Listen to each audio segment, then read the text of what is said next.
എല്ലാവർക്കും സുധർമാസ് physics class റൂമിലേക്ക് സ്വാഗതം. നമ്മുടെ CBSE 12ന്റെ ടേം 1ന്റെ ഫിസിക്സ് സാമ്പിൾ ക്വസ്റ്റ്യൻ പേപ്പറാണ് കഴിഞ്ഞ 3 ക്ലാസ്സുകളായിട്ട് നമ്മൾ ഡിസ്കസ് ചെയ്തത്. അപ്പോൾ ഇന്ന് വന്നിരിക്കുന്നത് അടുത്ത ഒരു സെറ്റ് ക്വസ്റ്റ്യൻ പേപ്പർ ആയിട്ടാണ്. നമുക്ക് അതിനെ ക്വസ്റ്റ്യൻ പേപ്പർ നമ്പർ 2 നമ്മൾ ഒന്ന് ഓൾറെഡി സോൾവ് ചെയ്ത് കഴിഞ്ഞു ഇൻ ഡീറ്റെയിൽ ആയിട്ട്. അപ്പം എക്സാം പാറ്റേണിൻ്റെ നമ്മുടെ CBSE ബോർഡ് തന്ന സാമ്പിൾ പേപ്പറിൻ്റെ അതേ പാറ്റേണിലുള്ള ക്വസ്റ്റ്യൻസ് ആണ് നമ്മൾ ഡിസ്കസ് ചെയ്യുന്നത്. അതേ പാറ്റേണിൽ നമ്മൾ section A, section B, section C ആയിട്ട് എക്സാം ആവുന്നവരെ നമുക്ക് ഒരു മാസത്തിന് മേലെയുണ്ട് നമുക്ക് ഇനി ടൈം. അപ്പം ആ ടൈമിനുള്ളിൽ നമുക്ക് പറ്റാവുന്ന അത്രയും സാമ്പിൾ ക്വസ്റ്റ്യൻ പേപ്പർ നമുക്ക് സോൾവ് ചെയ്യാം. ഓക്കെ, നമുക്ക് ഇന്ന് 25 ക്വസ്റ്റ്യൻ അടുത്ത സെറ്റ് ഓഫ് ക്വസ്റ്റ്യൻ പേപ്പറത്തെ സെക്ഷൻ എ ആണ് ഇന്ന് ഡിസ്കസ് ചെയ്യുന്നത്. ഒട്ടും സമയം കളയുന്നില്ല, നമുക്ക് ക്വസ്റ്റ്യനിലേക്ക് കടക്കാം. നിങ്ങൾക്കറിയാം 25 ക്വസ്റ്റ്യൻസ് തരും, അതിന് നമ്മൾ 20 ക്വസ്റ്റ്യൻസ് ആൻസർ ചെയ്യണം. പിന്നെ ആദ്യത്തെ 20 എണ്ണം മാത്രമേ അവർ ഇവാലുവേഷൻ എടുക്കുള്ളൂ. അതെപ്പോഴും ഓർമ്മിക്കുക. നമ്മൾ ആൻസർ അതിന് ശേഷം എഴുതിയിട്ട് കറക്റ്റാണ് പറഞ്ഞിട്ട് കാര്യമില്ല.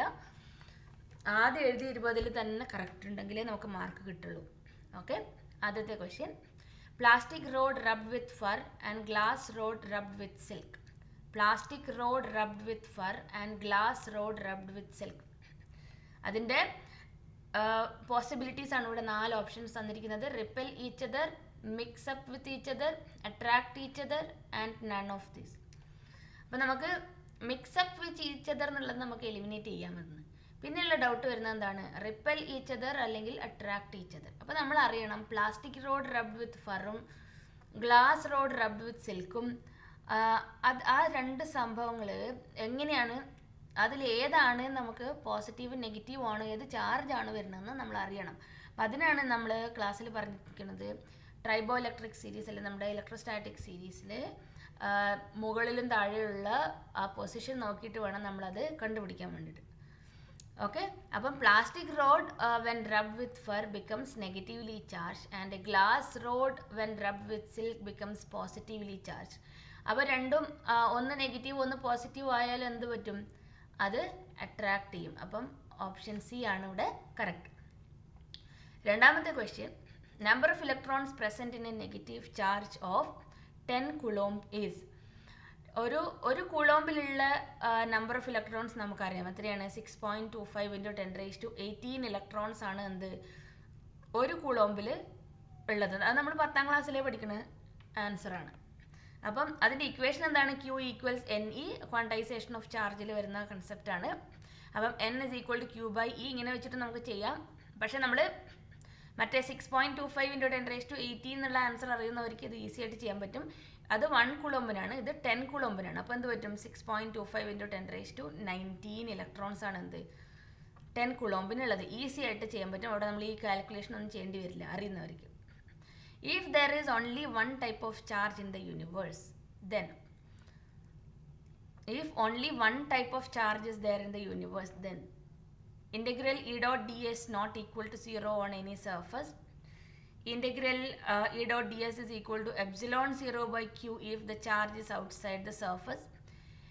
Integral E dot ds cannot be defined. Integral E dot ds is equal to q/epsilon 0 if the charges of magnitude q inside the surface. നമുക്കറിയാം ഗോഷ്യൻ സർഫസിൽ ഗോസസ് തിയറം പ്രകാരം closed integral E dot ds എന്ന് പറഞ്ഞാൽ എന്താണ്? q/epsilon 0 ആണ്. അതിപ്പോൾ ഒരു type of charge യൂണിവേഴ്സിൽ exist ചെയ്യുന്നുള്ളെങ്കിലും അതിനെ നമ്മൾ ഗോഷ്യൻ സർഫസ് ആയിട്ട് കൺസിഡർ ചെയ്യുമ്പം അതിൻ്റെ ഇൻറ്റഗ്രൽ E dot ds എന്ന് പറഞ്ഞാൽ എത്രയാണ്? q/epsilon 0 ആണ്. Question 4: Two identical metallic spheres having charge plus 6q and minus 2q are placed r distance apart from their centers. Force of attraction between them is F. After that, if they are brought in contact and then placed at the same distance r, new force acting on them is. ഇത് നമ്മുടെ text ബുക്കിലുള്ള question ആണ്. Values വ്യത്യാസം ഉണ്ടാവും, പക്ഷേ ഇത് നമ്മുടെ text back exercise NCERT text back എക്സസൈസിലുണ്ട്. ആഫ്റ്റർ എന്താ ചെയ്യണത്? 2 identical metallic spheres having charge plus 6q minus 2q. അത് രണ്ടും r ഡിസ്റ്റൻസിൽ വെച്ചിട്ടുണ്ട്. Force of attraction between them is F. അതിനുശേഷം എന്താ ചെയ്യണത്? After that they are brought in contact and then placed at the same distance r. then the force acting on them is. അതായത് ഈ രണ്ട് ചാർജസും ആർ ഡിസ്റ്റൻസിൽ ഉണ്ടാകുമ്പോഴുള്ള ഫോഴ്സ് എന്താണ്? K times Q1 Q2 by R square ആണല്ലോ. അപ്പം K times 6Q into 2Q divided by R square. ഇവിടെ മൈനസ് ഇടുമ്പം നമ്മളത് അവിടെ അൺലൈക്ക് ചാർജസ് ആണ്, അപ്പോൾ അവിടെ അട്രാക്റ്റീവ് ഫോഴ്സ് ആണ്, അത് മാത്രമേ അതിൽ മീനിങ് ഉള്ളൂ. അപ്പോൾ നമുക്കിവിടെ എത്ര വരും? 12KQ² ബൈ ആർ സ്ക്വയർ ആണ് എന്ത്? എഫ് എന്ന് പറയുന്നത്. ഇനി ആ രണ്ട് സ്ഫിയേഴ്സും തമ്മിൽ കോണ്ടാക്റ്റിൽ വെച്ചു. രണ്ടും കോണ്ടാക്റ്റിൽ വെക്കുമ്പോൾ എന്ത് പറ്റും? +6Q - 2Q ആണ്. അപ്പോൾ അതിൽ ചാർജ് ട്രാൻസ്ഫർ വരും. എവിടെയാണോ എക്സസ് ചാർജ് ഉള്ളത് അപ്പോൾ അങ്ങോട്ടും ഇങ്ങോട്ടും ട്രാൻസ്ഫർ വരും. അപ്പോൾ രണ്ട് ചാർജും രണ്ടത്തെയും ഈക്വൽ ആവണ വരെ ആ ട്രാൻസ്ഫർ നടക്കും. അപ്പം നമുക്ക് എന്ത് പറയാം? അതിൻ്റെ നെറ്റ് ചാർജ് രണ്ട് സ്ഫിയേഴ്സിലുള്ള ചാർജ് എത്രയാവും? +6Q + -2Q divided by 2. Okay, അപ്പോൾ എത്ര വരും? 4Q ഡിവൈഡഡ് ബൈ 2 അല്ലെങ്കിൽ 2Q ആണ് എന്ത്? ഇപ്പോൾ ഈ രണ്ട് സ്ഫിയേഴ്സിലുള്ള ചാർജ്. അപ്പോൾ ഇവിടെ 2Q, ഇവിടെ 2Q. അപ്പം എഫ് എത്ര വരും? K into 2Q into 2Q divided by R square. അപ്പോൾ F2 എന്നുള്ളത് 4KQ² divided by R square എന്ന് കിട്ടും. എന്ത്?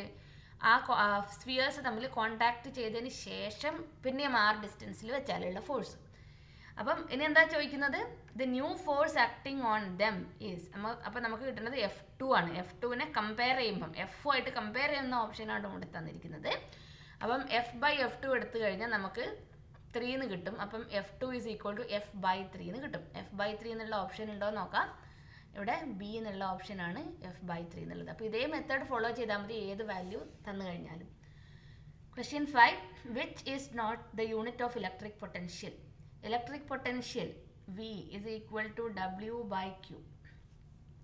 Joules per Coulomb യൂണിറ്റ് ആണ്. വർക്ക് ഡൺ എന്ന് പറഞ്ഞാൽ ഫോഴ്സ് ഇൻറ്റു ഡിസ്പ്ലേസ്മെൻ്റ് ആണ്. ഫോഴ്സ് ഇൻറ്റു ഡിസ്പ്ലേസ്മെൻറ്റ് എന്ന് പറഞ്ഞാൽ Nm/Coulomb ആണ്. അപ്പോൾ സിയും കറക്റ്റ് ആണ്. വോൾട്ട് ആണ് അതിൻ്റെ SI യൂണിറ്റ്. അപ്പം A, C and D are the unit of electric potential. Which is not the unit of electric potential ആണ് ക്വസ്റ്റ്യൻ. കൃത്യമായിട്ട് വായിക്കണം. അപ്പം note the unit of electric potential ഏതാണ്? B, Nm/Coulomb. Question 6. Consider a current carrying wire carrying current I in the shape of a circle. Note that the current progress along the wire, the direction of J current density changes in an exact manner while the current I remain unaffected. The agent that is essentially responsible for is. എന്താണ്? Consider a current carrying wire I in the shape of a circle. Note that as current progress along the wire, the direction of current density changes in an exact manner while the current I remain unaffected. അത് current ഡെൻസിറ്റിൻ്റെ ചേഞ്ചിനുള്ള ആ reason എന്താണെന്നാണ് ചോദിക്കുന്നത്. Source of EMF, electric field produced by charges accumulated on the surface of the wire, the charge just behind a given segment of wire which pushed them just right way by repulsion, the charges ahead. ഈ 4 options നോക്കിക്കഴിഞ്ഞാൽ നമുക്കറിയാം എന്ത്? Current ഡെൻസിറ്റിയും കണ്ടക്ടിവിറ്റിയും തമ്മിലുള്ള relation എന്താണ്? J = σE ആണ്. അപ്പം അവിടെ ആ റിലേഷൻ അതിൽ കറണ്ടിൻ്റെ ഈ ജെയിൻ്റെ എന്ത് ചേഞ്ചസിനും റീസണബിൾ ആവാനുള്ള ഒരു ഫാക്ടറായിട്ട് വരാൻ പറ്റുന്നത് എന്താണ്? ഇലക്ട്രിക് ഫീൽഡാണ്. ഓക്കെ, അപ്പോൾ ആ ഇലക്ട്രിക് ഫീൽഡ് അതിൻ്റെ ആ ഓപ്ഷൻ ആണ് ഇവിടെ correct. Electric field produced by charges accumulated on the surface of the wire. Okay, electric field can be varied by the charges accumulated on the surface of wire. അപ്പം option B ആണ് ഇവിടുത്തെ correct answer. Okay, B. ഇനി question 7. Which of the following characteristics of electrons determine the current in a conductor? കണ്ടക്ടറിലെ കറണ്ടിന് വേണ്ടിയിട്ടുള്ള ഇലക്ട്രോൺസിൻ്റെ characteristic which of the following characteristics ആണ് current ഉണ്ടാവാനുള്ള കാരണം എന്നാണ് ചോദിച്ചിരിക്കുന്നത്. Drift velocity alone, thermal velocity alone, both drift velocity and thermal velocity, neither drift nor thermal velocity. നമുക്കറിയാം കറണ്ടിൻ്റെ ഇക്വേഷൻ എന്താണ്? ഡ്രിഫ്റ്റ് വെലോസിറ്റിൻ്റെ ടേംസിൽ NAEVD ആണ്. അപ്പോൾ അത് current is directly proportional to drift velocity. ഇത് ഈ റിലേഷൻ, ഈ പ്രൊപ്പോർഷണാലിറ്റി വെച്ചിട്ട് സാമ്പിൾ പേപ്പറിൽ ഒരു ക്വസ്റ്റ്യൻ ഉണ്ടായിരുന്നു, ഓർമ്മിക്കുക. ഓക്കെ, ഇപ്പോൾ ഡ്രിഫ്റ്റ് വെലോസിറ്റി ഒരു ഇമ്പോർട്ടൻറ്റ് സംഭവമാണ്, നമ്മൾ എപ്പോഴും അറിഞ്ഞിരിക്കേണ്ടത്. ഓക്കെ, അപ്പം I is equal to NAEVD. അപ്പോൾ നമുക്ക് കിട്ടുന്നത് ഇതിനകത്തുള്ള കറക്റ്റ് ഓപ്ഷൻ എന്ന് പറയുന്നത് ക്വസ്റ്റ്യൻ 7ൽ ക്വസ്റ്റ്യൻ എ ആണ് അവിടുത്തെ correct answer. Next question, on decreasing the electric field E, the drift velocity. On decreasing the electric field E, the drift velocity എന്ത് പറ്റും?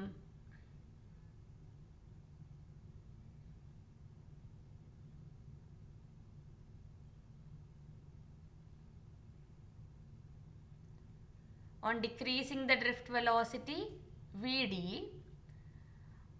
increase, decrease, remain same and 0. അപ്പോൾ അതിലേതാ option വരിക? Electric field decrease ചെയ്ത് കഴിഞ്ഞാൽ drift വെലോസിറ്റിയും electric ഫീൽഡും തമ്മിലുള്ള relation എന്താ? VD is equal to mu into E, mu times E. Drift velocity VD is equal to mu times the electric field. അതായത് drift velocity is directly proportional to the electric field. അപ്പോൾ ഇവിടെ എന്താ പറഞ്ഞിരിക്കുന്നത്? On decreasing the field. അപ്പം field decrease ആയ drift വെലോസിറ്റിയും decrease ആവും. Question 9, energy in 100 what electric bulb in 1 minute. ഇത് നമ്മൾ 10th സ്റ്റാൻഡേർഡ് ലെവലുള്ള ഒരു ക്വസ്റ്റ്യൻ ആണ്. പവർ തന്നിട്ടുണ്ട് 100 വാട്ട്, 1 മിനിറ്റ് SI യൂണിറ്റ് അല്ല, convert it into seconds, 60 seconds. Power എന്താണ്? Power is equal to energy by time, അല്ലെങ്കിൽ energy is power into time. Power എത്രയാണ്? 100 what, time 60 second. ഇവിടെ തെറ്റാൻ പറ്റുന്നത് എന്താണെന്ന് വെച്ചാൽ ഈ 1 മിനിറ്റ് എന്ന് കണ്ടിട്ട് അങ്ങനെ തന്നെ 100 എന്ന് എഴുതുന്ന കുട്ടികളുണ്ട്. അതിനാണ് ഇവിടെ 100 ജൂൾ ഫസ്റ്റ് ഓപ്ഷനായിട്ട് തന്നിരിക്കുന്നത്. ഓക്കെ, എപ്പോഴും ഓർമ്മിക്കുക, ഏത് ക്വാണ്ടിറ്റി ആണെങ്കിലും SI സിസ്റ്റത്തിലേക്ക് കൺവേർട്ട് ചെയ്തിട്ട് കാൽക്കുലേഷൻസ് ചെയ്യുക, അപ്പോൾ തെറ്റില്ല. ഓക്കെ, അപ്പം energy is power into time, so 100 into 60, 6000 joules. Easy ആയിട്ടുള്ള ക്വസ്റ്റ്യൻസ് ആണ്. Next, in a metre bridge, what is the effect on null deflection of galvanometer when the radius of the meter bridge wire is doubled? Or in a meter bridge, what is the effect on null deflection of galvanometer when the radius of the meter bridge wire is doubled? നമുക്കറിയാം null balanced meter bridgeന്റെ equation എന്താ? P by Q is equal to L by 100 minus L അല്ലേ? അപ്പം അവിടെ എവിടെയാണ് നമ്മൾ radius പറയുന്നതുള്ളത്? ആ ഒരു ഇത് ബാലൻസിങ് കണ്ടീഷനിലാണ് ഇക്വേഷൻ നമ്മൾ ഡിറൈവ് ചെയ്തിരിക്കുന്നത്. അവിടെ എവിടെയും നമ്മൾ റേഡിയസ് അല്ലെങ്കിൽ അതിൻ്റെ ഡയമീറ്റർ ഒന്നും തിക്നെസ് ഓഫ് ദ വയർ ഒന്നും നമ്മൾ അവിടെ മെൻഷൻ ചെയ്യുന്നില്ല. ഓക്കെ, അപ്പം there is no change, there will be no change if the radius of the metre wire bridges doubled ആണ് അതിൻ്റെ ആൻസർ.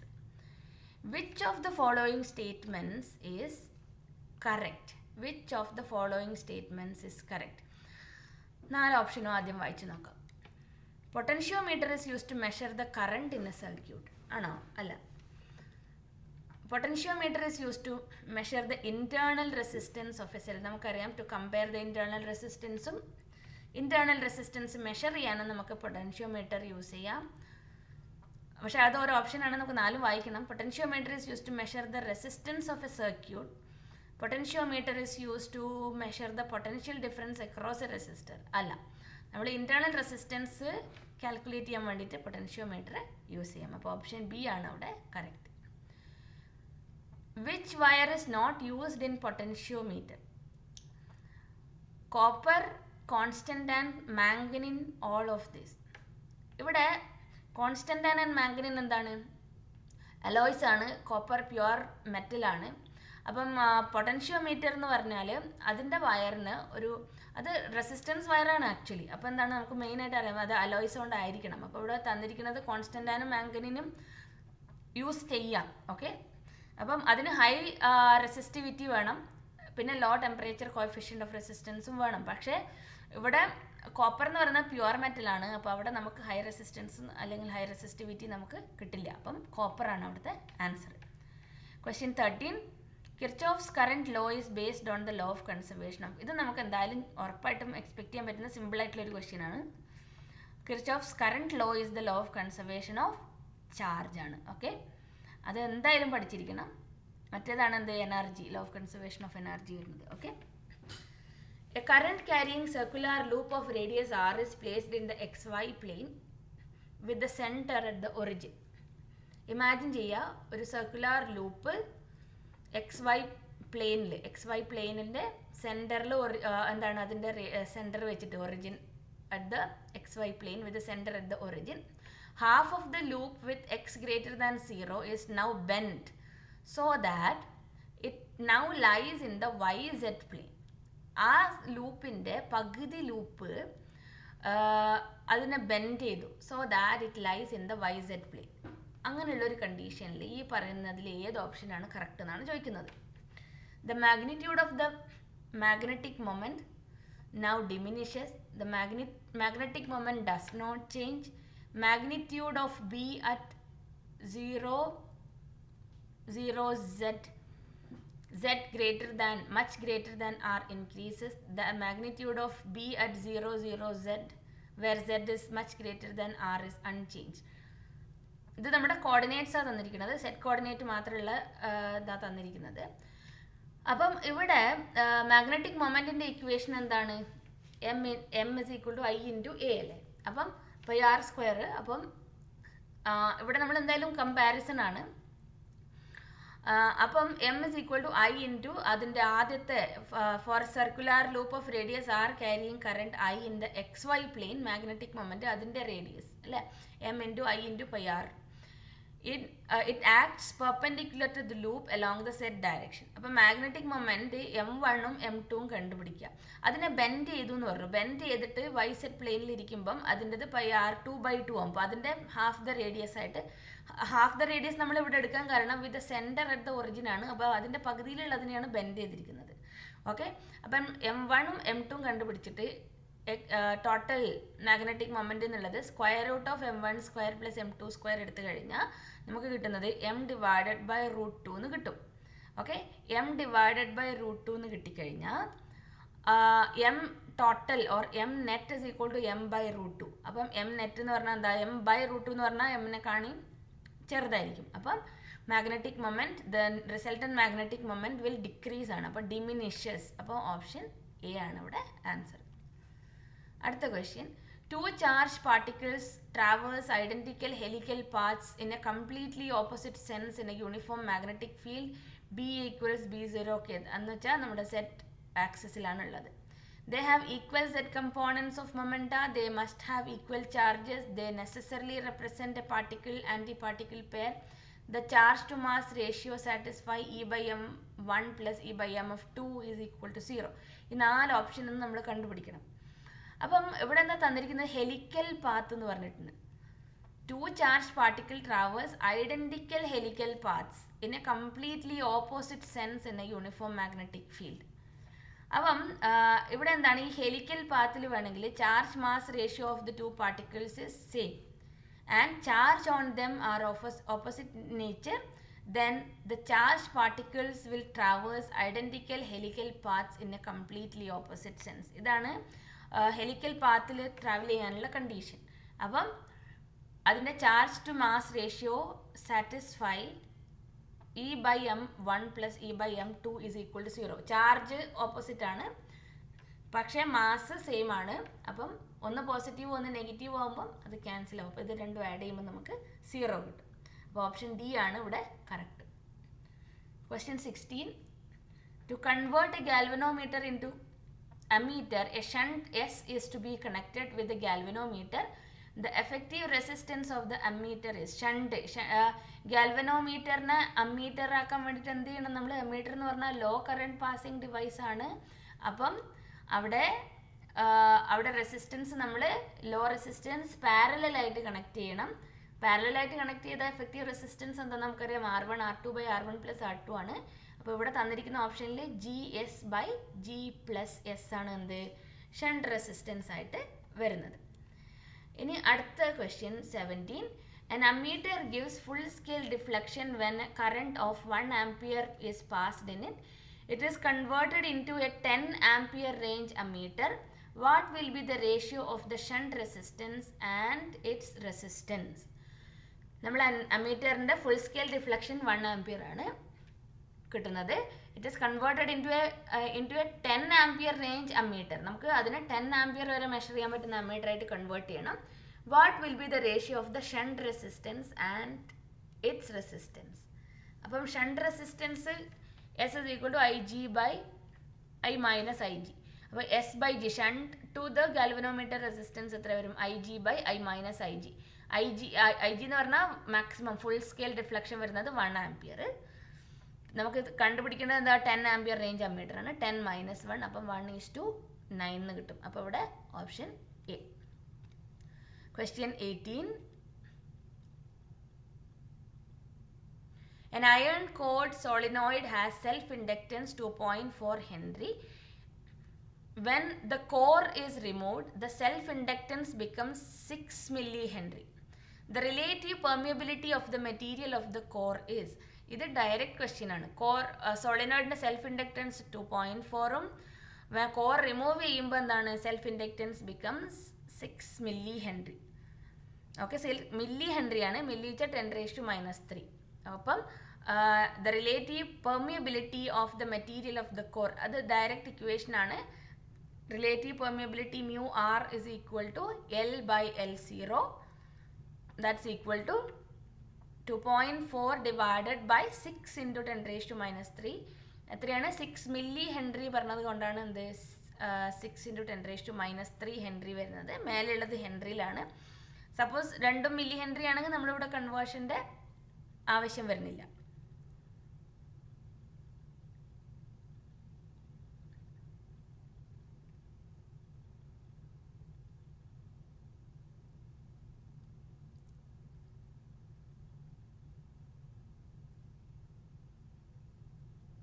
അപ്പോൾ നമുക്ക് കിട്ടുന്ന ആൻസർ എത്രയാണ്? 400 ആണ് അതിൻ്റെ റിലേറ്റീവ് പെർമിയബിലിറ്റി വരുന്നത്. റിലേറ്റീവ് പെർമിയബിലിറ്റി ആണ്, അതുകൊണ്ട് തന്നെ അവിടെ യൂണിറ്റ് ഇല്ല. ഇനി question 19. If two coils of self-inductance L1 and L2 are coupled together, their mutual inductance becomes. രണ്ട് കോയിൽസിൻ്റെ സെൽഫ് ഇൻഡക്റ്റൻസ് L1 L2 ആണ്. അത് രണ്ടും കപ്പിൾ ചെയ്ത് കഴിഞ്ഞാൽ then there mutual inductance becomes. ഇത് നമ്മുടെ ഡയറക്റ്റ് ക്വസ്റ്റ്യൻ ആണ്. നമ്മൾ ഡെറിവേഷനിൽ ചാപ്റ്ററിൽ പഠിക്കുന്നതാണ്. M is equal to couple ചെയ്ത് കഴിഞ്ഞാൽ K into square root of L1 L2. അവിടെ കെ എന്ന് പറയുന്നത് എന്താണ്? കപ്ലിംഗ് കോൺസ്റ്റൻ്റ് ആണ്. ഇവിടെ നമ്മൾ പറയുന്ന പോലെ ബേസിക് ഫോർമുല പഠിച്ചു കഴിഞ്ഞാൽ എഴുതാൻ പറ്റുന്ന ഒരുപാട് ക്വസ്റ്റ്യൻസ് ഈ ക്വസ്റ്റ്യൻ പേപ്പറിൽ കാണാം നിങ്ങൾക്ക്. ഇനി the Lenz's law is consequence of the law of conservation of. Lenz's law of conservation of energy ആണെന്ന് ഓർമ്മിക്കുക, എപ്പോഴും ഓർമ്മിക്കുക. അത് വേറെ നമ്മളൊന്നും ഇതിനകത്ത് പഠിക്കാനൊന്നുമില്ല. നമ്മൾ ഓൾറെഡി നമ്മൾ ക്ലാസ്സിൽ text ബുക്കിലൊക്കെ കൃത്യമായിട്ടുള്ളതാണ്. Lenz's law is a consequence of the conservation of energy. Question 21. Magnetic field energy stored in a coil. ഇത് നമ്മുടെ ഡയറക്റ്റ് ഇക്വേഷൻ ആണ്. എന്ത്? ഹാഫ് LI സ്ക്വയർ എന്നുള്ളത് എവിടെയാണുള്ളത്? ഇത് കൺഫ്യൂഷൻ ആവുന്ന ഓപ്ഷൻ ആണ്. ഹാഫ് LI ഉണ്ട്, LI ഉണ്ട്, LI സ്ക്വയർ ഉണ്ട്, ഹാഫ് LI സ്ക്വയർ. പക്ഷേ ഇവിടെയൊക്കെ നമുക്ക് ഷുവറായിട്ട് ഫുൾ മാർക്ക് കിട്ടാൻ പറ്റുന്ന ക്വസ്റ്റ്യൻസ് ആണ്. അപ്പം അങ്ങനെയുള്ള ക്വസ്റ്റ്യൻസ് ചൂസ് ചെയ്ത്, അതായത് ഇക്വേഷൻസ് ഒക്കെ നല്ല തറവായിരിക്കുക. അപ്പം അങ്ങനെയുള്ള ക്വസ്റ്റ്യൻസ് നമുക്ക് ഈസി ആയിട്ട് ചൂസ് ചെയ്യാൻ പറ്റും. ഇനി ഇത് നമ്മുടെ ഡയറക്റ്റ് ക്വസ്റ്റ്യൻ ആണ്, പക്ഷേ സോൾവ് ചെയ്യാനുണ്ട്. പക്ഷേ ക്വസ്റ്റ്യൻസ് ഡയറക്റ്റ് സബ്സ്റ്റിറ്റ്യൂഷൻ ആണ്. If the RMS current in a 50 Hz AC circuit is 5 ampere, the value of current 1/300 second after its value becomes 0 is. അതായത് IRMS തന്നിട്ടുണ്ട്, 5 ആംപിയർ തന്നിട്ടുണ്ട്, ഫ്രീക്വൻസി 50 Hz ആണ്, time 1/300 of A second. അപ്പോൾ നമുക്കറിയാം I is equal to I0 sin omega t. പക്ഷേ അവിടെ I0 നമ്മൾ കണ്ടുപിടിക്കണം. RMS ആണ് തന്നിരിക്കുന്നത്. അപ്പോൾ peak value I0 is equal to root, ഇതെന്ന് പീക്ക് വാല്യൂ എന്ന് വെച്ചാൽ I0 is equal to √2 times IRMS ആണ് നമ്മൾ പഠിച്ചിട്ടുണ്ട്. അപ്പോൾ √2 ടൈംസ് IRMS എന്ന് പറഞ്ഞാൽ IRMS എത്രയാണ് തന്നിരിക്കുന്നത്? 5. അപ്പോൾ 5√2 ആംപിയർ ആണ് എന്ത്? പീക്ക് വാല്യൂ അല്ലെങ്കിൽ I0. ഇനി നമുക്ക് കണ്ടുപിടിക്കേണ്ടത് ഇൻസ്റ്റൻറ്റേനിയസ് കറണ്ട് ആണ്. ഇൻസ്റ്റൻറ്റേനിയസ് കറണ്ട് കണ്ടുപിടിക്കാനുള്ള ഫോർമുലയാണ് എന്ത്? I0 sin omega t. അപ്പം ഒമേഗ തന്നിട്ടില്ല, പക്ഷേ ഫ്രീക്വൻസി തന്നിട്ടുണ്ട്. അപ്പോൾ I0 5√2 ആണ്. Sine 2 omega is equal to omega is 2π/μ. നമ്മളിത് 11th പഠിക്കുന്ന ഇക്വേഷനാണ്. അപ്പം 2π/μ. അപ്പം നമുക്ക് സൈൻ സൈൻ 2π ഇൻറ്റു ന്യൂ എത്രയാ, ന്യൂ 50 ഇൻറ്റു ടി വേണം അല്ലേ. സൈൻ ഒമേഗ ടി ആണ്, ഒമേഗയാണ് എന്ത് 2π ന്യൂ ഒമേഗ. അപ്പോൾ 2π ഇൻറ്റു 50 ഇൻറ്റു ടി എത്രയാണ് 1/300. അപ്പം സൈൻ എത്ര വരും, അപ്പോൾ ഇവിടെ സൈൻ 2π മൾട്ടിപ്ലൈഡ് ബൈ 1/300 കിട്ടും. അപ്പം 10 sine 10 divided by 10 sine 10π divided by 3 എന്ന് കിട്ടും. അപ്പം അതെത്രയാണ് വരിക, സൈൻ 10π ഡിവൈഡഡ് ബൈ 30 കിട്ടും.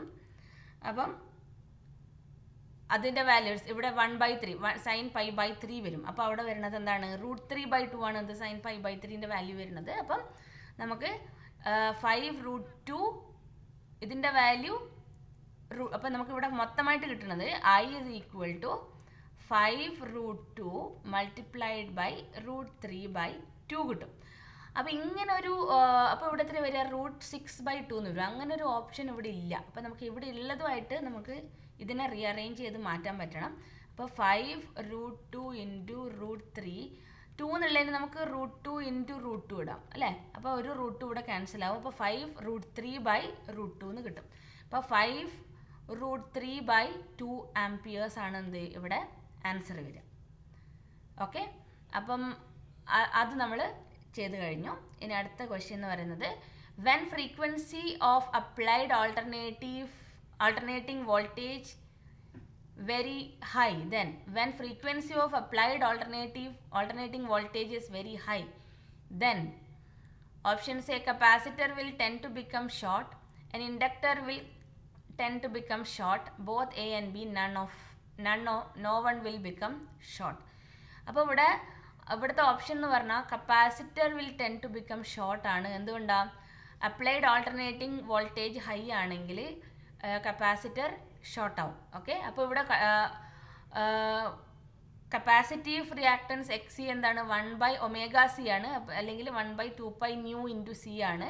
അപ്പോൾ ഫ്രീക്വൻസി ഇൻക്രീസ് ആയാൽ എന്ത് പറ്റും, resistance the frequency of applied voltage ആണ് വെരി ഹൈ എന്ന് പറയുന്നത്.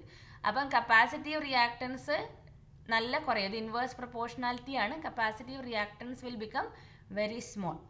അപ്പം high value of frequency capacitive reactance will be very very less. Okay, അപ്പോൾ അങ്ങനെ വളരെ കുറവ് കപ്പാസിറ്റീവ് റിയാക്ടൻസ് ആയാൽ അപ്പോൾ അതിനെ ഷോർട്ട് കണ്ടീഷനായിട്ട് നമുക്ക് കൺസിഡർ ചെയ്യാം. ഇനി which of the following combination should be selected for better turning of an LCR circuit used for communication? Which of the following combination should be selected for better tuning of an LCR circuit for combination? അപ്പോൾ നമുക്കറിയാം Q എന്നുള്ള quality ഫാക്ടറാണ് അത് decide ചെയ്യുന്നത്. Quality ഫാക്ടറിൻ്റെ equation എന്താണ്, 1/r²√L/C. അപ്പം Q high ആവണമെങ്കിൽ എന്ത് വേണം, resistance should be very low, inductance should be high. അപ്പം നമ്മൾ resistance low, inductance high, capacitance low. എന്തുകൊണ്ടാണ് കപ്പാസിറ്റൻസും വരുന്നത് എവിടെയാണ്, ഡിനോമിനേറ്ററിലാണ് വരുന്നത്. അങ്ങനെയുള്ളൊരു കോമ്പിനേഷൻ നോക്കാം. ഇവിടെ R20 L1.5 നോക്കൂ, 21.5. അപ്പോൾ അത് നമുക്ക് എടുക്കാൻ പറ്റില്ല. രണ്ടാമത്തെ ഓപ്ഷൻ R25, ആയിരിക്കണം കുറവ്. ഓക്കെ, ഇവിടെ L എന്താണ് 2.5, കപ്പാസിറ്റൻസ് 45, അത് കുറവാണ്.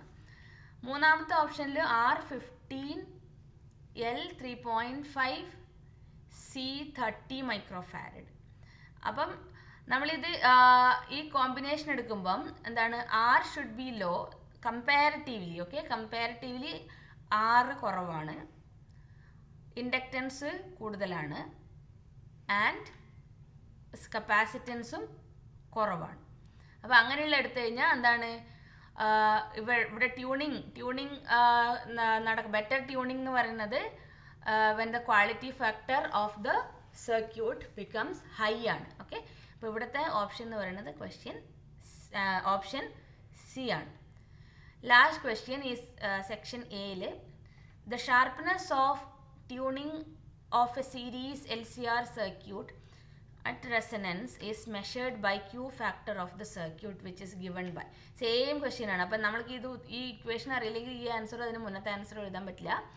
അപ്പം Q is equal to 1/R square root of L/C ആണ്. ഈസി ആയിട്ട് നമുക്കവിടെ ആൻസർ കിട്ടി. അപ്പോൾ ഇത്രയാണ് ഇന്നത്തെ ക്ലാസ്സിൽ ഡിസ്കസ് ചെയ്യുന്നത്.